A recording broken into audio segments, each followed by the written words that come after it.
Today's topic, I want to discuss retirement planning for employees. Now, as an employee, when you're offered a qualified employer-sponsored retirement plan, such as a 401k, a 403b, a thrift savings plan, a 457 plan, how to leverage that properly to make sure you're taking advantage of the match. If, let's say, you sever employment and now you have your old 401k, your old plan sitting there, how to make sure to roll that over into a customized IRA or multiple IRAs that are specific to your retirement planning needs. So there's going to be a couple different things. Essentially, what to do, meaning what stage you are, at your current life. If you're multiple years out from retirement, only a couple years out from retirement, those would be different strategies. How to avoid the most common mistakes. How to take advantage if you're offered any sort of Roth versions of your employer-sponsored plan, how to take advantage of that or do Roth conversions. And then ultimately solutions of saying, okay, this is where I am, this is my point A, where I want to be is my point B, and then how to get from point A to point B successfully, and then from point B, ultimately your retirement date until date of death successfully. If you find value in this video, feel free to give our 1-800 number a call. It's 1-800-566-1002. Reference this video and ask to speak directly with an advisor so we can have you scheduled on the calendar. So for starters, what to do? Be mindful that there's two main stages with financial planning as a whole, or retirement planning as a whole. You have one side of the coin, which is known as your accumulation phase, your wealth accumulation phase. And then when you start nearing your retirement or you're currently retired, that's when you want to preserve your monies. So if you think of a retirement plan, and for this video, I'm just going to use the 401k because it's the most common type of employer-sponsored retirement plan. Think of that like the form of a bucket. So the way on how this bucket grows is by the contribution somebody places into the plan, the matching that they're getting, which is part of the contribution side, and the rate of return that's coming back, which are the different investments that they're choosing within that employer-sponsored plan. So if somebody's not adding any contributions to their bucket, well, then there's no money in this bucket. So if they're adding contributions, obviously that could add positives. If they are offered an employer match, then those would be positives added to the bucket. And then based on how much that they're placing in there for how long, this rate of return is going to be based on the investment. So if somebody's trying to tailor it to different investments and they're aggressive, meaning that they have more weighted towards stocks than they do bonds, well then if the stock market goes up in correlation, these will have positives to the account. If let's say the stock market goes down, in correlation, they would have negatives to the account. So this rate of return could be either be positive or negative. So in order, if we understand the formula of contributions and rate of return equals the account balance, well, how do you make sure that your contributions are set up efficiently and then your rate of return is set up efficiently? With accumulation, when somebody has multiple years out in retirement, rule of thumb is to say, okay, if I'm X amount of years out from retirement, let's say 30 years out from retirement, I know I'm not going to be touching these monies for the next 30 years. So I could be more aggressive if I'm 30 years out of retirement as opposed to 5 years out from retirement. Meaning when your nest egg or your bucket is nice and fat, rather than try to risk your money and say, I don't have that long time horizon to make up for any of those losses, I need to preserve my money and create some sort of proper distribution strategy. So that's the difference between these two.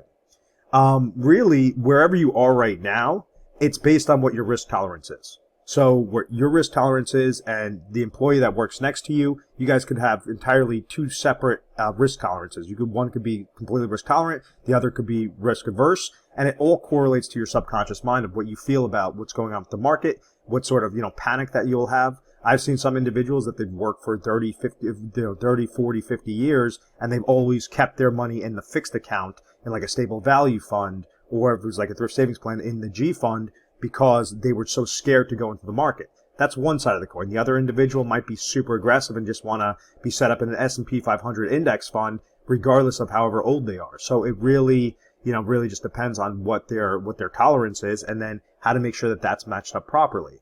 So risk tolerance and time horizon, they do go one and one. So if you're obviously longer out from retirement, maybe you could take on more risk because you understand that the market may go up one year, may go down, may go up, may go down. Now, historically, it's kind of looks something like this, where it's going to ebb and flow, but historically, it has beaten out the pace of inflation. So this is why individuals leverage their different investments within their 401k account, within their employer-sponsored plan, to say, okay, I'll be a little bit more aggressive earlier, and then less aggressive later on to preserve these dollars.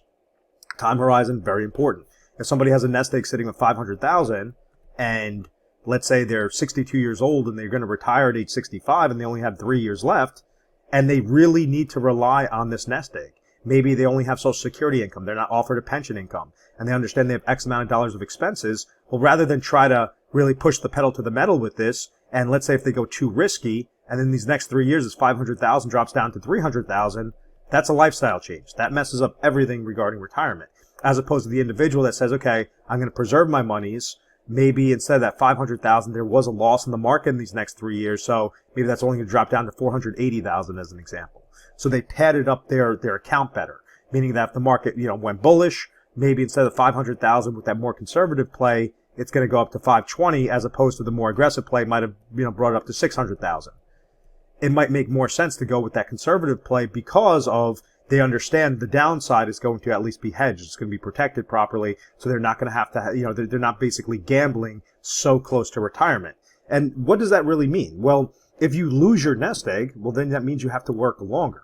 So individuals that's just done, and they said, I'm just done with freaking working. I don't want to work another day. Once I hit 65, like that's my fucking age. I am done. That individual probably wants to be more conservative. So, once again, I don't mean to curse, but I want these different examples to resonate in your brain. So that's why I'll use kind of, some obscure language, to put it lightly. But I hope that all this makes sense regarding risk tolerance, time horizon, and then ultimately your goals. So in the example, let me clear off the screen real quick. Let's say if we have an individual that's age 40, they're not going to retire till they're 65. Well, then their goal might just be pure accumulation. Hey, how can I go and stack the most amount of money aside, making sure that it's being placed aside efficiently, and I'm trying to grow this with the most optimization for these next 25 years. Versus the other individual that's age 60 and then looking to retire at age 65. Their goals are going to be significantly different than that 40-year-old. Also, it comes down to income. What's their income streams for this individual that's closer to retirement or currently retired? Are they receiving Social Security income? Are they receiving pension income? Are they receiving some sort of inheritance income? All those different factors come into play. And is their income when they stop working going to be greater than or equal to their expenses? If it's not, then there has to be an income strategy created. And that's where you leverage these sorts of accounts and you could roll them over into customized plans, customized IRAs. Now, let's say if an individual is, nearing retirement, they're 60, going to be retiring at age 65, but they have Social Security coming to them. Maybe they have their other spouse pension plan coming to them. Maybe they have a bunch of rental properties that are generating cash flow.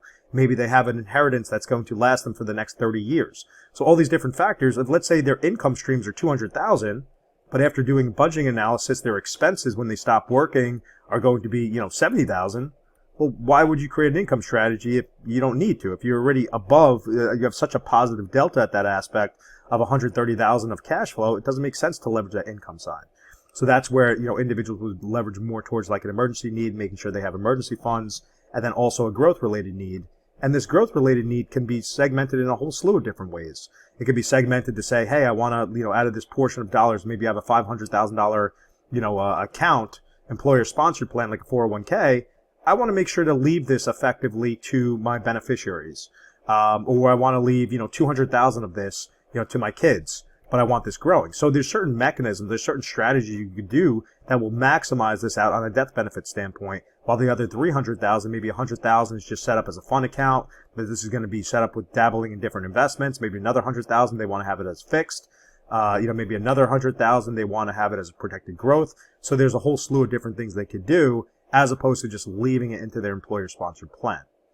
So I hope that these examples make sense. Now, for the individual that's still at their employer-sponsored plan, let's say they don't have an old 401k, they basically have their current plan, and how to be effective with that. And that's where matching comes in, and this is where there's a misconception with it. So I really want to make this clear, or at least bring clarity to the situation, because there's ways on how you can take advantage of it, and then ways that you should be avoiding certain aspects with the match. So think of the match as free money.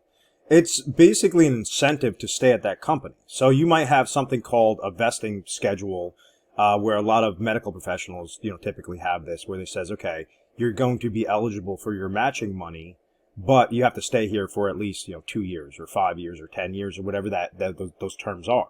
So what a match is it says, let's say we have an individual that's making $100,000 per year, and they're putting away 5% of their money into their 401k account. So if the employer says, we will match you up to 5%, 100% up to 5%, What that means is this person puts 5% or $5,000 in this plan. The employer is also going to be placing $5,000 into this plan because it's 100% up to 5%. Let's say if the terms, when they're looking at their employee benefits package, the terms say, we're going to match you 100% up to 3%. Well, that means if this individual places 5% or $5,000 in there, the employer is only going to give them $3,000 because it's up to 3%. So first you want to see, like whenever you're trying to figure out your match, you want to see what that percentage is and then up to what percentage. Because I've had it where individuals say, oh, they'd give me 100% of match. And it's like, 100% of what? Like, oh, whatever I put in there. I said that, that's not how it works. Basically, there's going to be some specific limit. You could have something like 50% up to 7%. So that says if somebody puts in 7% of their money into their 401k account, they're getting, or 7,000 in this example, they're getting $3,500 from a match. So they're able to take advantage of the match up to whatever that percentage is. But what commonly happens is an individual might only get like a 2% match, but they're funding it by 12% of contributions into their 401k account. So if they're only getting the free amount of 2%, don't put anything more than what the match is, because of really the second side of this coin, that rate of return side of how this account grows. So I hope that this makes sense from a matching side. That's really how the contributions work. So simply put, always think of it like that bucket concept. It goes by contributions and rate of return.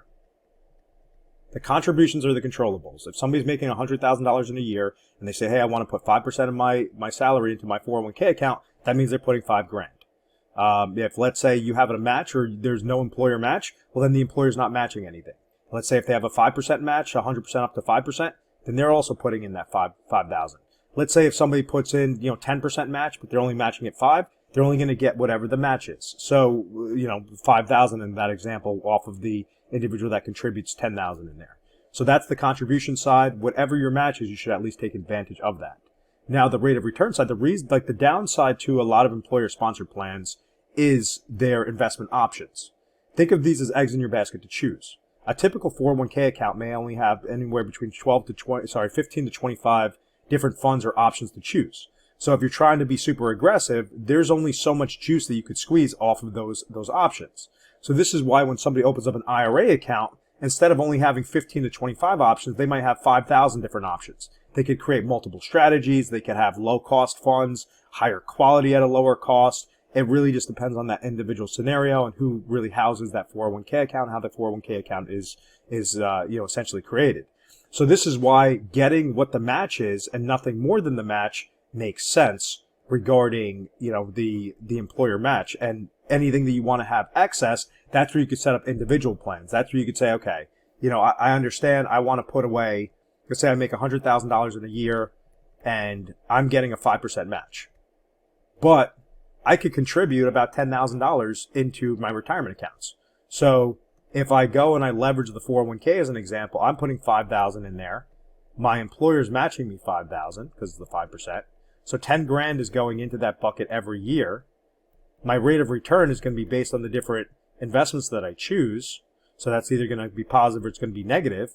Now, instead of putting that extra $5,000, because once again, this person could put aside $10,000 after doing their budgeting analysis, all of that. They can put aside $10,000, but they're only contributing $5,000.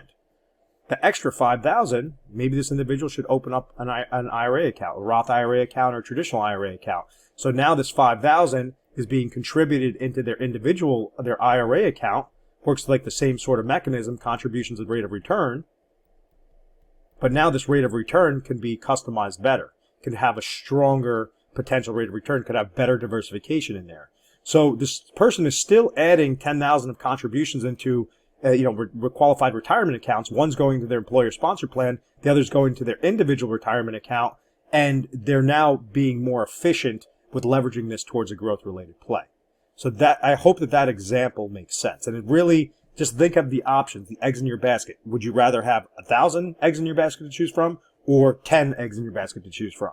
Obviously, somebody would want to have more options, more different things available, so that they could squeeze out the most amount of juice from that specific portion or what they're trying to accomplish. Now, this is where I'm going to be a little bit more biased. If somebody's offered like a traditional 401k account, what that means is when somebody's making contributions into this account, it's a pre-tax qualified retirement account, their contributions are going to be tax deductible. The monies that are growing in this bucket grow tax deferred. And when they hit retirement age and they start pulling out withdrawals, those are going to be fully taxable. Now, with a Roth 401k account, this ultimately works the opposite way. This is more of a post-tax or is a tax-free growth. So the contributions that somebody places into their plan are not tax deductible, but the growth grows tax-free. And when it comes time to take out withdrawals from this account, they can pull their monies out tax-free. So a Roth IRA account is very powerful. A Roth retirement account is very powerful. Typically, individuals, if they make too much money, they phase out of a Roth. They cannot add contributions into a Roth IRA account. But there is no bias towards a Roth 401k account. So like as an example, let's say somebody's making $300,000 per year, and we know that they phase out of a Roth IRA account, but they like this mechanism of, basically not getting the tax deduction now, having tax-free growth throughout their account, and then receiving tax-free income throughout retirement, because they understand how the tax rates work and how tax brackets are really at all-time lows. They could be projected to get much higher, in the future. So individuals want to take advantage of this Roth. Well, if they're not eligible to create their own individual Roth IRA account, but their employer offers a Roth 401k, they could go and make contributions into their Roth 401k. Also, with a typical Roth IRA account for 2022, if an individual is below the age of 50, they could only contribute $6,000 into a Roth IRA account, and that's if they do not phase out. When it comes to a 401k related account, if they're under the age of 50, they could contribute under the age of 50 to $20,500. So they could obviously add more dollars into it, take advantage, and even though the rate of return and they have limitations of how much juice they could squeeze out of it, by having access to this tax advantage that they would not have on the individual side, it would make sense to maybe overfund that Roth 401k account, so it's giving them those Roth benefits. So that's obviously more of a specific conversation to have, and it's based on a whole myriad of different factors of what your current age is, what you feel the tax rates are going to be doing, how to take advantage, how to make sure that you're not just going 100% into one sort of bucket that you may be splicing up. Maybe that means for tax savings, you might leverage some dollars into a traditional 401k, other dollars into the Roth 401k. So there's a couple different ways you could skin that cat. Maybe if you have your traditional 401k or old 401k and you want to do a rollover, you could actually do a conversion into a Roth IRA account. So there's a couple different things there regarding the tax-free growth, tax-free income versus the tax-deferred growth and the taxable income throughout retirement, which could make a huge difference. So this is where individuals, they constantly make this mistake. And when somebody's working for a company, let's say they're working there 5-10 years, and they stop working, and then they start up with a new company, they'll either take their old 401k and roll it over into their new 401k, which is a no-no. Or they would have their old 401k just essentially keep sitting in their old 401k. If somebody is no longer working, that allows them to be eligible to roll this money over into an IRA. So once again, the difference between the IRA and the 401k is the IRA has multiple options, thousands of different combinations that you could choose. Versus a 401k, you're going to be more limited to saying, oh, I can only leverage investments, and it's only these investment strategies that I could, that I could utilize. It'll only really be set up in a growth strategy. With an IRA, an individual could leverage their old 401k, roll it over into an IRA, have this IRA that's customized for an income play later on, have it set up on a fixed play, have it set up on a protected growth play, have it set up on an aggressive play. There's more flexibility there.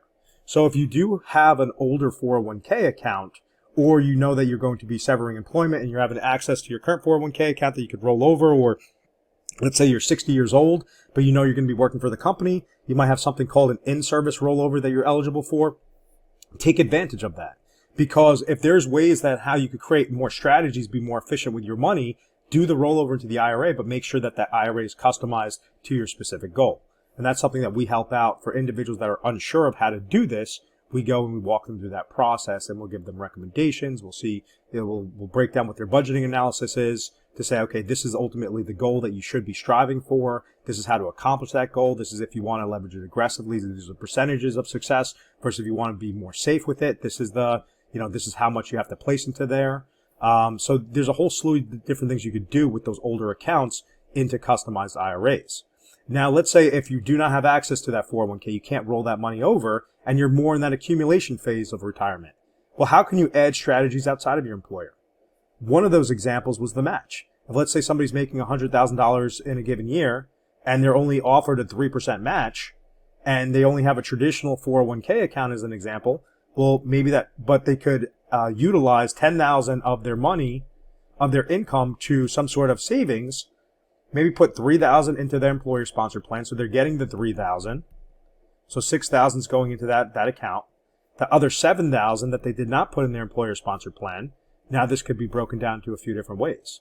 If they're eligible for a Roth, maybe they could go and splice up some monies into an individual Roth IRA account if they do not phase out of that Roth.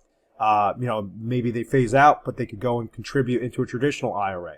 Maybe they go set up something known as a 7702 plan where it'll give them, even if they phase out of the Roth, it will allow them to leverage cash value. It's a type of cash value life insurance strategy where you're having minimum death benefit and you're maxing out the cash value potential to allow tax-free growth in there and then receive tax-free income that you don't have to wait for before age 59 and a half.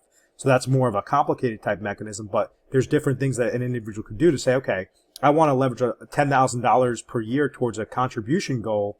Let me go and, create these little individual buckets. One will be my 401k bucket. One will be my Roth IRA bucket. One will be my 7702 bucket, or a savings account bucket, or a brokerage account bucket. And ultimately what they're doing is they're having these buckets versus each other so that as each one is being optimized and is accumulating, by the time it hits their ideal retirement date, they now could turn on spigots of all these buckets to accomplish their retirement needs, whether that's retirement income needs, retirement growth needs. There's a whole slew of different ways you do that. But, do not think all because you have an employer sponsored plan that you have to max that out, that you have to only, put in $20,000 into that account, because that you could be placing monies in the wrong direction as opposed to placing those same dollars and just splicing it up efficiently, taking advantage of your employer sponsored plan, but only putting the correct portion in there, not a dollar less, not a dollar more. So that's where, it really makes sense to look over those things. Some of the most common mistakes, which I already touched up on, was max contributing.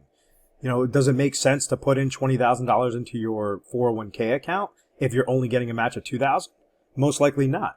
Also, if you're offered a Roth 401k where you're not eligible with a Roth IRA because you make too much money, well, that might make sense to put portions of dollars into your Roth 401k and really maximize that out so you're taking advantage of the taxes, so you have that tax-free growth, tax-free income throughout retirement, something that you can't do on the individual side.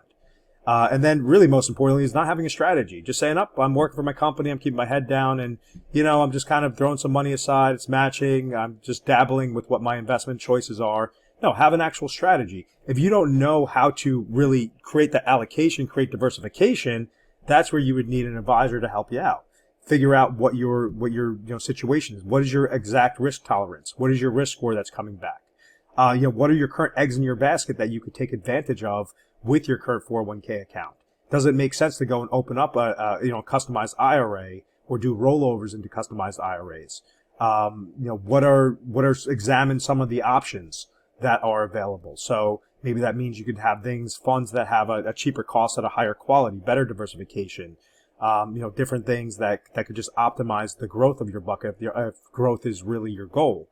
And then so this is really called the REEF method, that we coined the term the REEF method, fees.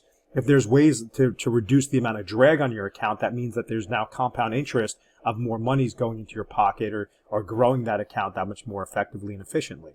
So this is more of an accumulation related strategy, but this is something that individuals typically go in there blindly and they say, I'll worry about that when I hit retirement years. And you're losing thousands of dollars in the process by not creating a strategy, by not having a plan. So some different solutions that you could leverage is you could call to speak over with an advisor and just reference this video, and we'll set something up most convenient with your calendar. For somebody that's obviously savvy with these specific strategies and really helping walk you through these different things. So it's taking away that worry whether or not you're doing it correctly. So you either have the advisor tell you, hey, you're on the correct path. Just don't change anything. Everything looks perfect, and it seems like you have a good understanding of your goals. Or hey, this is something that we could do. This is different tweaks that you could make. You can go place your dollars into here, here, and here, and it's going to give you a much more effective plan, much more efficient plan. The reason why individuals come through us on a national basis is because of our proprietary trademark strategies that other advisory groups do not have access to. We like to teach you so you guys become part of the process, so you're confident throughout retirement, whether that's through video education, Zoom education, literature education, different things like that, so that you could really clearly see everything and you do not move forward unless you understand all the pros and cons of every little details of a plan, and saying, okay, that makes mathematical sense to move forward with something. And that's really what it takes, is just having confidence in your plan. Are you risk averse, where it says, okay, I want to make sure that these areas are padded. Why would it make mathematical sense to pad up those areas? What type of confidence, do you want to have throughout your retirement years when you're no longer working and you're saying, okay, I just have to rely on my assets. How do I make sure that I'm comfortable with this, that I know, okay, this is my safety net. This is what my income that's coming to me. I have an emergency need that's already covered. I have my growth related needs that they're now versing each other and they're working most efficiently, so that I could combat inflation, or maybe use it as a splurge account to take an extra trip or spoil my grandkids, or whatever that case is. That's where having an effective plan, not just having a basic portfolio, comes into play. That's what we try to help you guys out with. If you found value in this video, once again, feel free to give a 1-800 number a call. It's 1-800-566-1002. Reference this video, ask to speak to a specialist. And feel free to subscribe to our YouTube channel, Retire Sharp, so you could have access to the most updated videos. Thanks so much, guys.